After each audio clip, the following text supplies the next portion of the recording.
It was one of those quiet afternoons when the city felt half asleep. The traffic lights blinked lazily, the air shimmered with heat, and most people were in a hurry to get home. Down one of the side streets, a dark SUV rolled slowly toward an intersection. The driver wasn't speeding or breaking any rules, just taking his time, lost in thought with soft music playing from the radio. He was dressed neatly, the kind of person who liked to stay organized. Clean shirt, tidy car, a calm face that showed patience more than pride. But calmness doesn't always protect you from what's coming, because just a few blocks behind him, a police cruiser appeared. The flashing lights were off for now, but the officer inside had his eyes locked on that SUV. The officer had been patrolling the area for the past hour, growing restless and bored. It wasn't a dangerous neighborhood, just an ordinary one with people going about their day. But when he noticed the dark SUV, something inside him clicked in the wrong way. Maybe it was the driver, maybe it was the car. Whatever it was, he didn't like it, and without much thought, he decided to follow. The SUV came to a stop at a red light. The driver waited patiently. The light turned green and he moved ahead slowly, but then behind him the red and blue lights flicked on. The sound of the siren sliced through the calm air. The driver frowned, confused. He looked at his speedometer, no problem there. He checked his mirrors. Everything looked fine. Still, he signaled and pulled over to the side of the road. The officer stepped out of his car quickly, walking with heavy steps, his sunglasses hiding his eyes. He didn't look calm or professional, more like someone already annoyed before the conversation even started. He tapped the window sharply. The driver lowered it halfway, politely asking, "Good afternoon, officer. Did I do something wrong?" The officer's tone was cold. "License and registration," he said, not answering the question. The driver nodded and reached slowly for his wallet. The officer's hand moved to his belt, hovering near his holster as if expecting trouble. "Sir," the driver said quietly, noticing the movement, "I'm just getting my wallet. I said license and registration." The officer barked again, louder this time, as if the driver had done something wrong already. A small line of cars started passing by, their drivers glancing curiously at the scene. The driver handed over his documents, still trying to stay calm. "Here you go, officer," he said softly. The officer looked at the papers for just a moment, then back at the man behind the wheel. His expression twisted slightly. "Whose car is this?" he asked in a doubtful tone. "It's mine," the driver answered. "Registered under my name." The officer gave a short laugh, cold and dismissive. "Really? This car? You sure about that?" he asked, glancing at the expensive-looking dashboard. The driver's eyes showed confusion, but also patience. "Yes, sir. I'm sure." The officer leaned down, peering into the car, looking at the man up and down as if inspecting him. "Where are you coming from?" he asked. "From work," the driver replied. "Just heading home? Work?" The officer repeated the word slowly, almost mocking it. "What kind of work?" "I'm with the city department," the driver said, his tone still polite. "It's been a long day," the officer smirked. "Department, huh? And what do you do there?" The man hesitated. He didn't want to make things worse. "Just office work," he said finally, hoping to keep things calm. The officer shook his head, clearly not satisfied. "You rolled through that stop sign back there," he said suddenly. The driver blinked. "I don't think I did, sir. I stopped completely." "You calling me a liar?" the officer snapped, his voice sharp. "No, sir," the driver said quickly, keeping his voice low. "I'm just saying I believe I stopped." But the officer didn't want to hear explanations. His mind was already made up. He took a step back, circled the car slowly, glancing at the license plate, the tinted windows, the neat interior. Then he came back to the window again. "Step out of the car," he ordered. The driver sighed quietly. He could feel his heart beating faster, not out of guilt but out of fear of what might happen next. He opened the door slowly and stepped out, keeping his hands visible. The afternoon sun hit both of them as they stood by the roadside. A few people walking nearby slowed down, pretending not to watch but clearly curious. The officer folded his arms, staring at the driver with that same suspicious look. "Where'd you get this car?" he asked again. The driver looked straight ahead. "I bought it last year," he said calmly. "Must be nice," the officer said with a mocking tone. "Guess that department job pays pretty well." The driver didn't respond. He'd learned long ago that sometimes silence says more than words. The officer walked closer, lowering his voice a bit. "You know," he said, "I see a lot of people driving cars like this who have no idea how to respect the law. Think they can do whatever they want because they look the part." The driver's jaw tightened slightly, but he kept his expression neutral. "I respect the law, officer," he said quietly. "Always have, yeah?" the officer said. "Then why do you look so nervous?" "I'm not nervous," the driver replied. "Just cautious." The officer smirked again, clearly enjoying the control he thought he had. "Cautious, right, well, you better be." For a long moment, neither of them said anything. The wind blew lightly, rustling a few leaves on the sidewalk. The driver could hear the faint hum of his car engine still running. It felt like the whole world had slowed down. Finally, the officer turned slightly and looked toward his patrol car. "Wait here," he said. He took the license and registration back to his car, pretending to run a check. But inside, his thoughts were racing. He didn't really have a reason for the stop beyond a hunch, and that hunch was based on his own bias, not the driver's actions. Back by the roadside, the driver stood quietly, hands resting at his sides. He could have argued, could have asked for a supervisor, but instead he waited. He knew that losing his temper would only make things worse. Still, it was hard not to feel the sting of unfairness. He'd worked his whole life to earn respect, to stay professional, to do things right. And yet, here he was, being treated like a suspect for simply driving home. After a few minutes, the officer returned. He handed the license back but didn't apologize. "You need to watch those stop signs," he said, pretending the stop was justified. The driver nodded politely. "I understand, officer." But the officer wasn't finished. "Next time, try not to act so jumpy. Makes people suspicious," the driver blinked. "I wasn't acting jumpy, sir." The officer gave a small laugh. "Sure you weren't," he said sarcastically.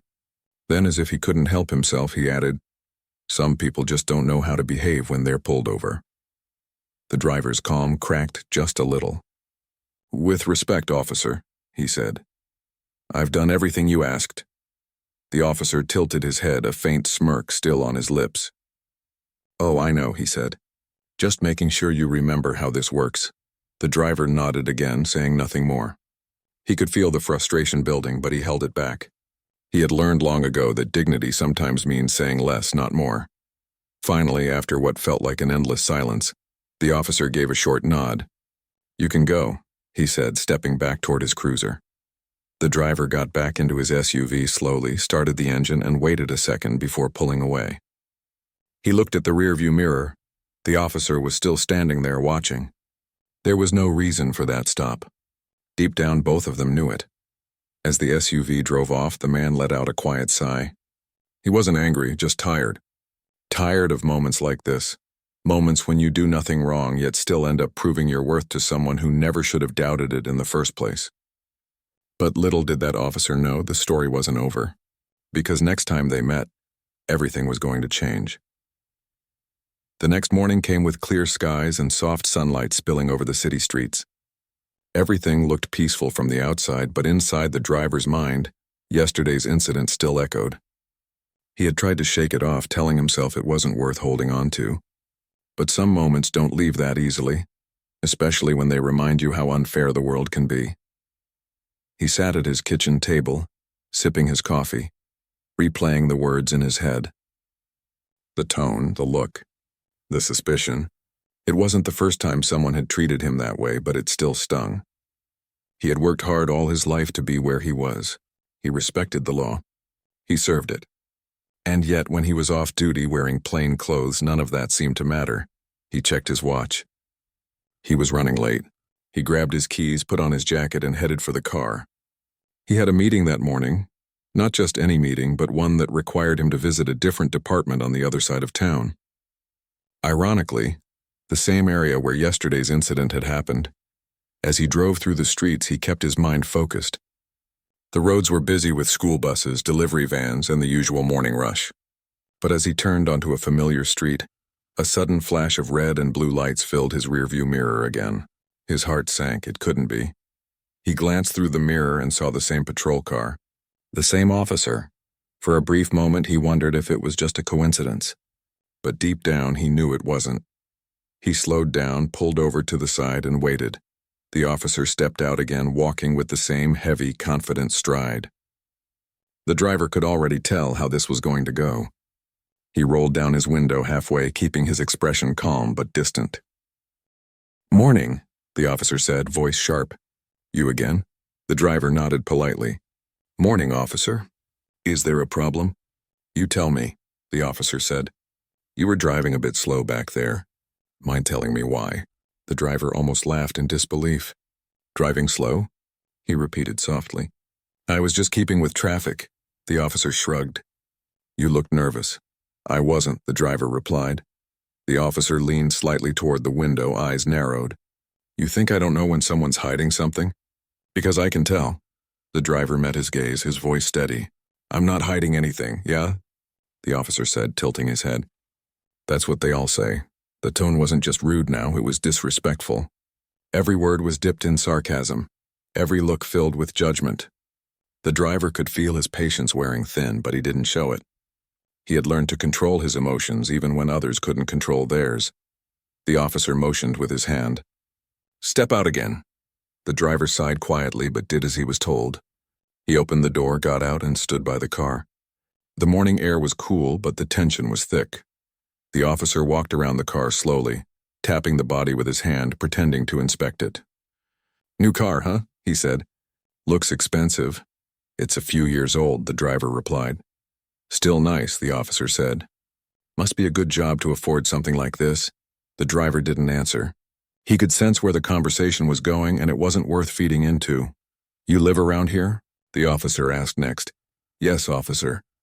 The officer said with a smirk. "Didn't think people from this area drove cars like this." "You sure it's yours?" The driver took a slow breath. "It's registered in my name," he said calmly. The officer chuckled. "You're quick with answers, aren't you?" The driver didn't respond. The silence stretched for a few moments. The officer stared at him, clearly waiting for some kind of reaction. Anger, frustration, anything he could use to justify his attitude. But the driver gave him nothing, just quiet patience, and that's what irritated the officer even more. "Look," the officer said finally, his tone softening just a little. "I deal with a lot of people on this job.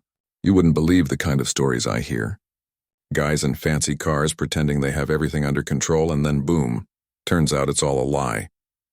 The driver looked straight ahead. "Maybe you've dealt with the wrong people, officer." "But not everyone is like that," the officer smirked again. "Maybe. Or maybe I just know how to spot trouble before it starts." There was a brief pause. The driver could feel the officer's eyes on him, studying him, trying to make sense of him. Then came the question that crossed the line. "So what do you really do for a living?" The driver turned his head slightly. "I already told you. I work for the city." The officer raised an eyebrow. "Oh, right. That story again?" The driver frowned a little, still keeping his tone respectful. "It's not a story. It's my job." The officer gave a short laugh. "You expect me to believe that?" The driver's voice stayed calm. "Whether you believe it or not doesn't change the truth." For a second, the officer's smirk faded. There was something in the driver's tone, confidence, quiet strength, that made him uneasy.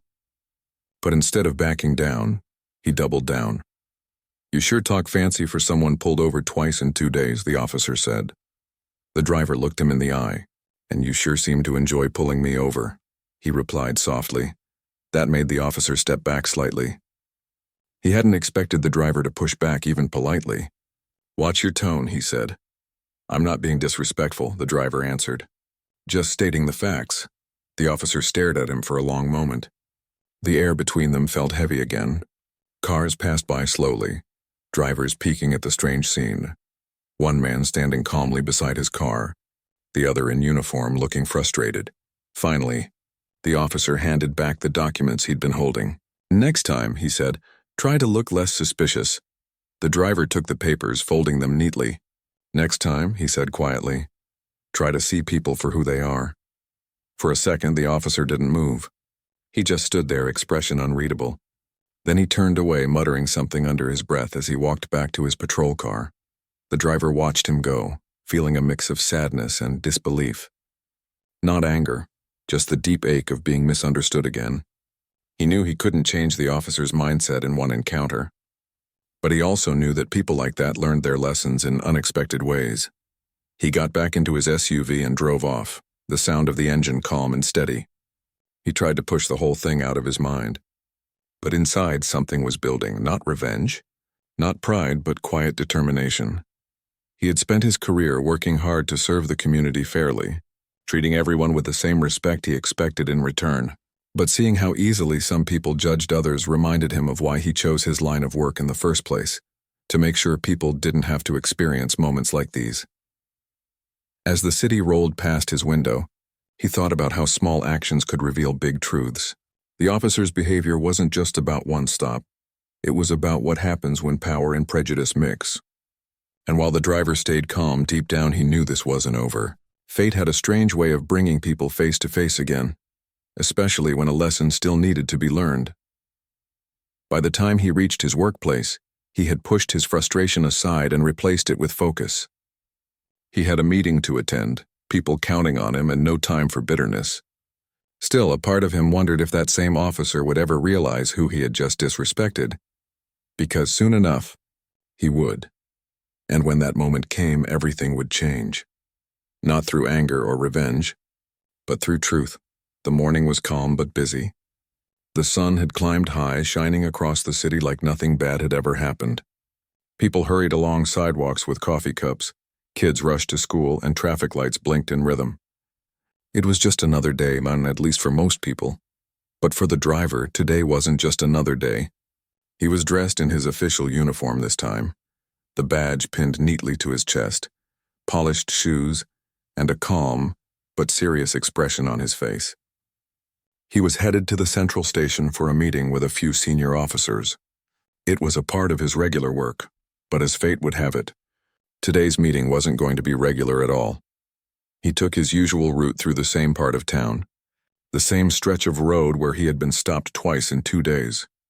He didn't expect to see that patrol car again. But life has a strange way of repeating moments just to test our patience. Halfway down the street, a familiar police car appeared from the other lane, heading straight toward him. Their eyes met for a split second. The officer behind the wheel froze for a moment, recognition flashing across his face. It was the same officer.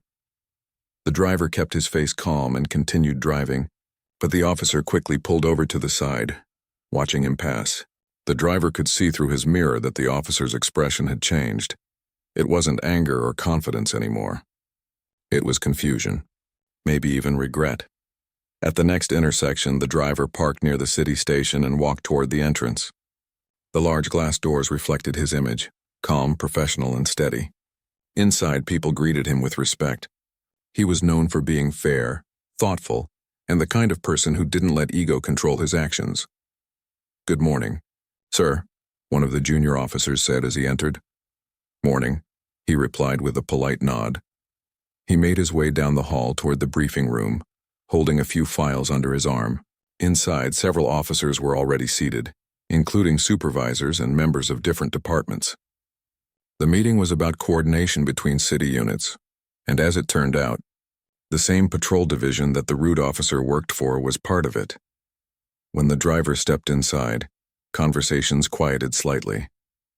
People respected him not because he demanded it, but because he earned it. He had a calm authority that came from experience, not from rank. The room's door opened again and in walked the officer, the same one who had pulled him over. He froze the moment he saw who was standing at the front of the table. His face went pale. The coffee cup in his hand trembled just a little. The driver noticed him immediately but said nothing. He continued setting down his files, flipping through pages, acting as if everything was normal. The supervisor began the meeting. "Today we'll be reviewing interdepartment communication, and our city detective division will be leading this coordination." "Officer," he said, turning toward the driver, "you'll take the floor." The driver nodded. "Thank you, sir." He looked around the room, making eye contact with everyone, including the officers sitting at the end of the table, trying hard to look anywhere but at him. He began speaking in a steady voice. "We all serve the same purpose, to protect the people, to act with fairness, and to make sure justice is done without bias. That means every time we step into uniform, we carry not just authority, but responsibility. The officer shifted uncomfortably in his seat. His hands were clasped tightly, his eyes fixed on the table. Every word felt like a mirror being held up in front of him. The driver continued.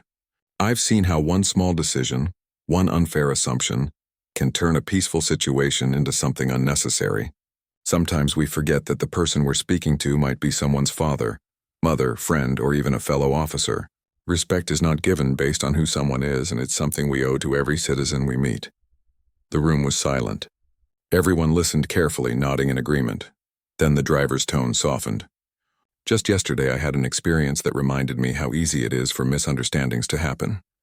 A simple traffic stop turned into something more tense than it ever needed to be, and not because of the law, but because of how we see people. The officer looked up briefly, eyes wide, realizing exactly what was happening. The rest of the team didn't know the story, not yet, but the message was clear. I believe, the driver continued, that we all have moments where we forget the human side of this badge. But those moments are also when we can learn the most, because wearing this badge doesn't make us better than others. It simply gives us the chance to be better for others. The supervisor smiled slightly. Well said, he murmured. The meeting went on, covering reports and plans, but the officer barely heard a word. His mind was spinning. He couldn't stop thinking about the last 2 days and the way he'd spoken, the way he'd acted. He remembered every disrespectful word, every look of suspicion he had given to the man now standing in front of him. His superior. When the meeting ended, people began gathering their files and chatting quietly. The driver packed his papers calmly and stepped out of the room. He walked toward the hallway where sunlight streamed through the windows.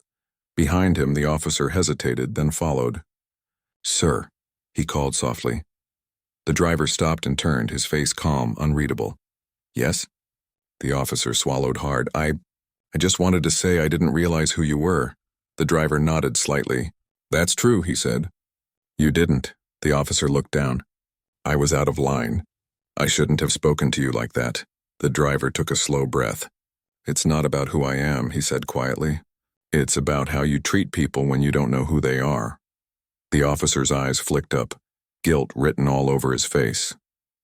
You're right, he said softly. I messed up. I judged without reason. The driver studied him for a moment. There was no anger in his eyes, only disappointment. We all make mistakes, he said finally. What matters is what we learn from them.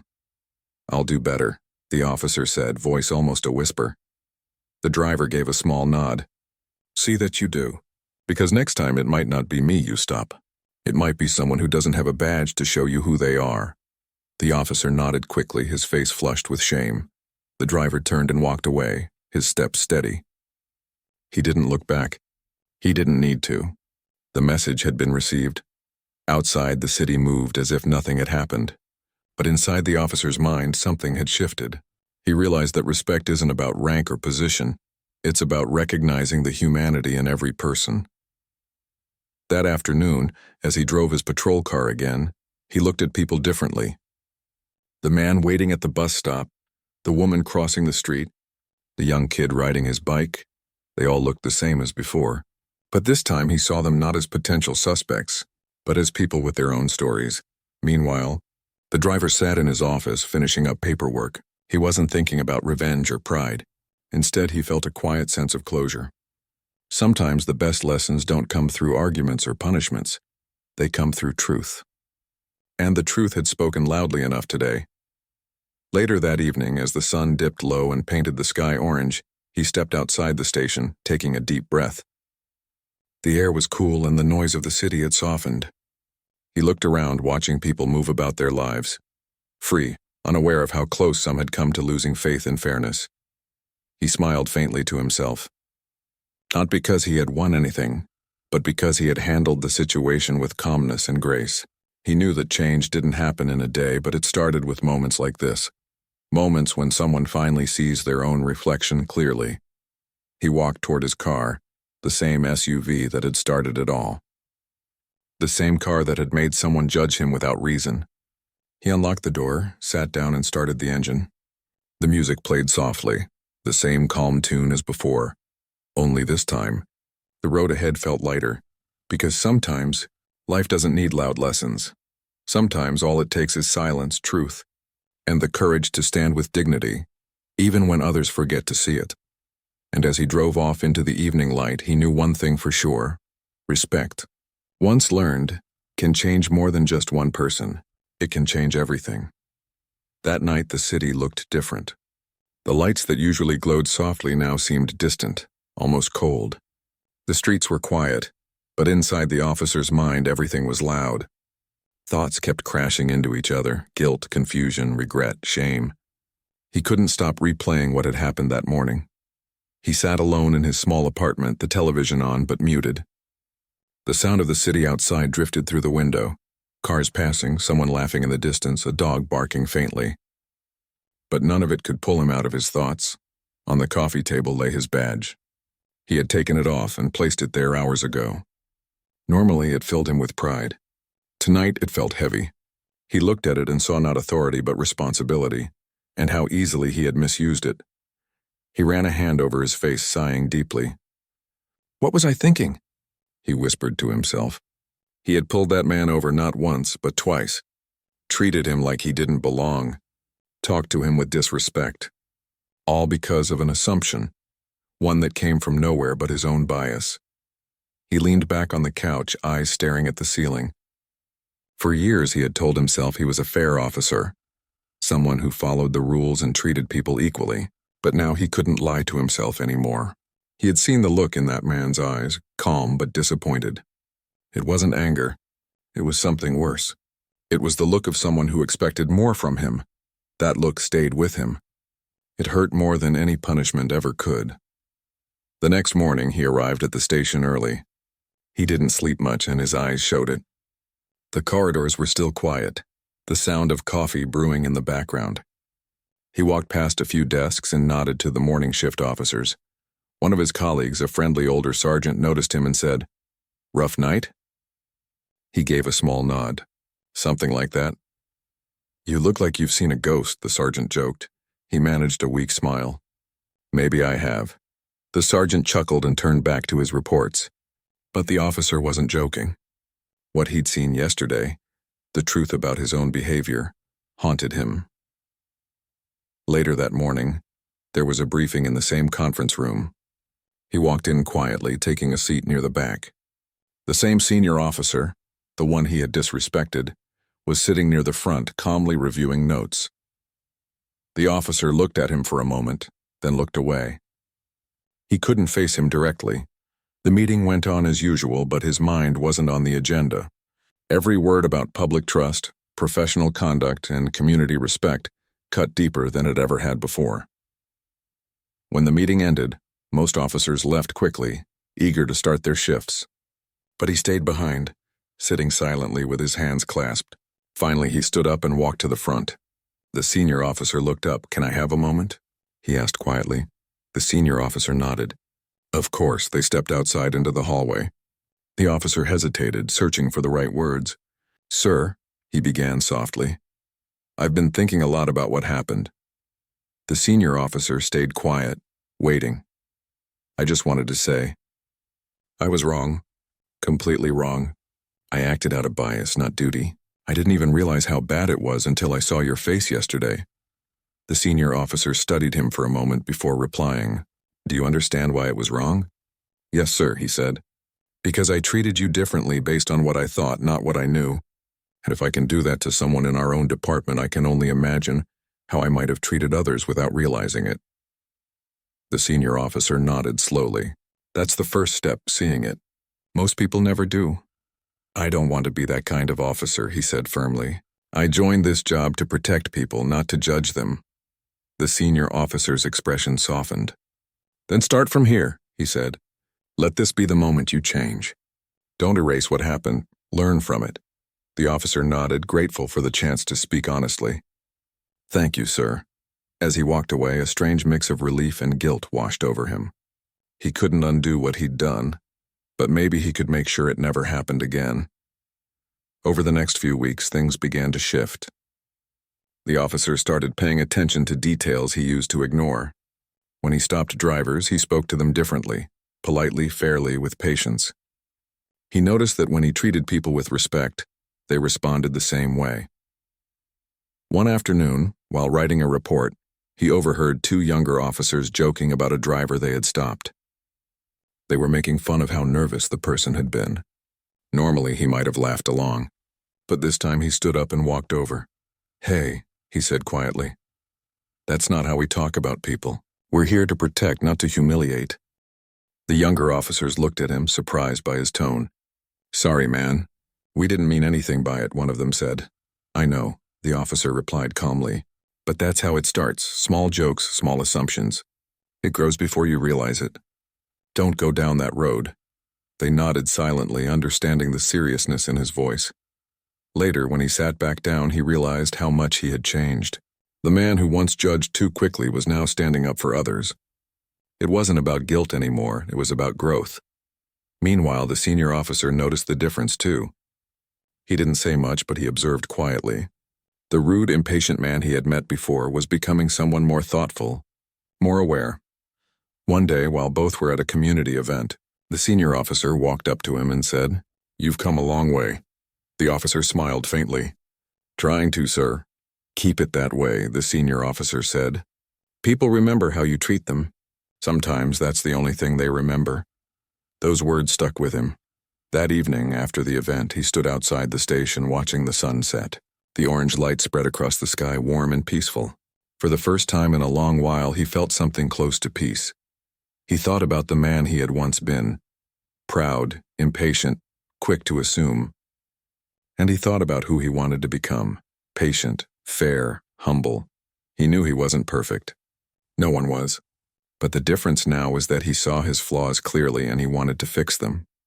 He took out his badge, held it in his hand, and looked at it again. It no longer felt heavy. It felt like a reminder, a promise. A promise to never let power cloud his humanity again. From that day on, people in his department started noticing subtle changes in him. He was calmer during stops, kinder in his tone. When new recruits joined, he quietly mentored them, teaching them the lessons he had learned the hard way, without ever mentioning the story. But deep down, that story stayed with him like a quiet shadow. A reminder of how quickly respect can be lost and how hard it is to earn back. Months later, during a department review, his supervisor commended him for his improved conduct and professionalism.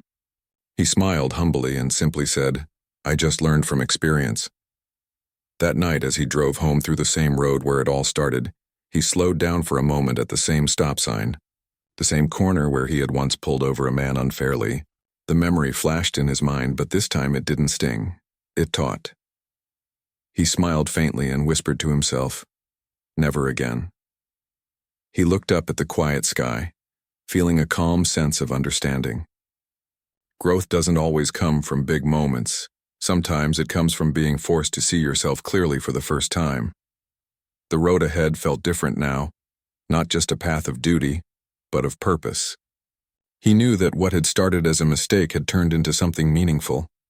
Because sometimes life's hardest lessons don't come from others teaching us. They come from our own reflection, teaching us who we should be. And as he drove away, his heart lighter than before, he finally understood that respect isn't something we demand. It's something we give first. Weeks turned into months, and life slowly settled into a quiet rhythm again. The city kept moving, people kept living, and the world didn't stop for anyone. But inside the officer, something had changed for good. He wasn't the same man who once stood on the roadside with arrogance in his tone and suspicion in his eyes. That version of himself was gone, replaced by someone who had learned humility the hard way. Every morning now he started his day differently. He didn't rush. He didn't walk into the station with that heavy sense of authority he used to carry. Instead, he greeted people kindly, even the ones who used to annoy him. He smiled more. He listened more. And slowly people noticed. One morning the station buzzed with quiet conversation. There was a rumor going around, something about the department reviewing old patrol footage for training purposes.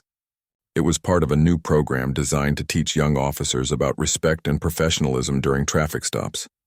The officer didn't think much of it at first. He continued his paperwork and patrol duties like always. But later that week, his supervisor called him into the office.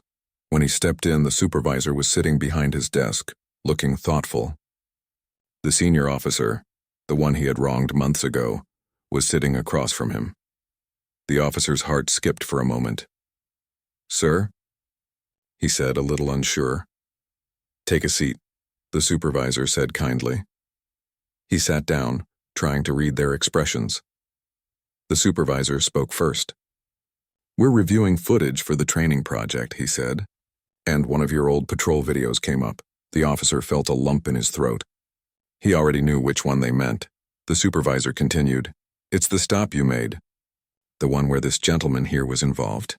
The room fell silent for a few seconds. The officer looked down, his hands tightening slightly. "Yes, sir," he said quietly. The senior officer leaned forward. His voice was calm. "We watched it together," he said, "and I suggested we use it as a teaching example. Not to embarrass you, but to show how powerful it can be when people learn from their mistakes." The officer looked up, surprised. "You want to use it? For training?" "Yes," the senior officer said gently, "because it shows both sides of this job, how easily we can go wrong and how possible it is to make it right." The officer hesitated. "If that's what you think is best, I'll agree," he said quietly. "But I don't feel proud of that video."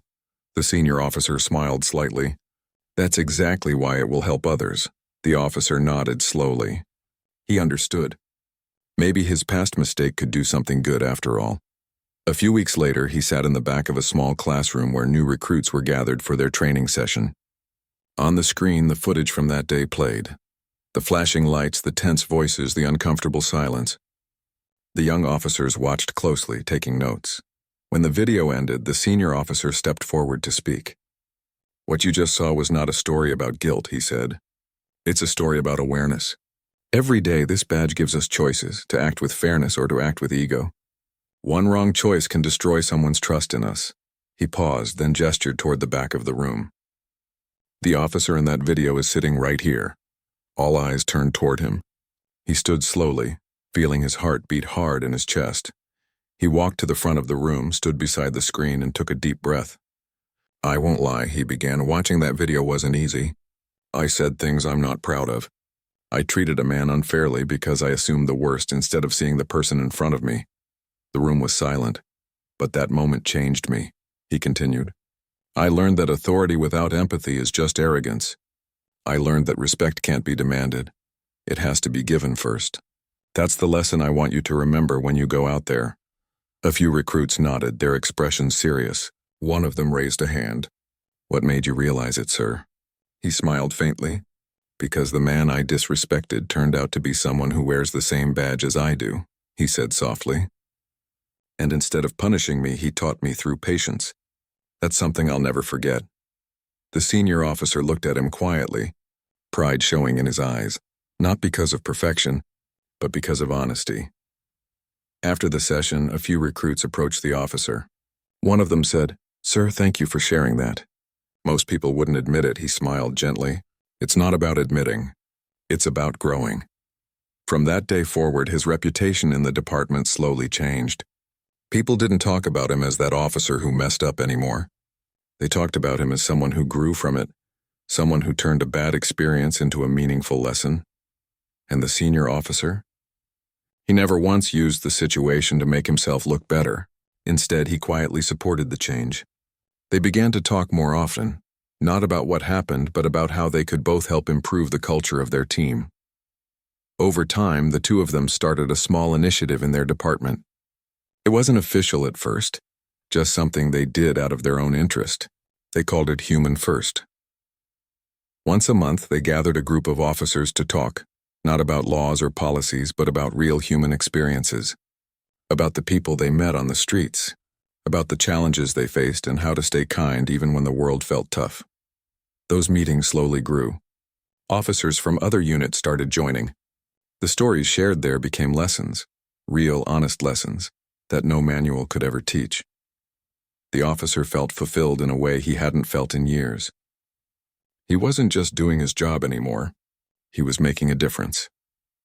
One evening, as the two of them stood outside the station watching the sunset, the senior officer turned to him and said, "You know, if that traffic stop had never happened, none of this would have started."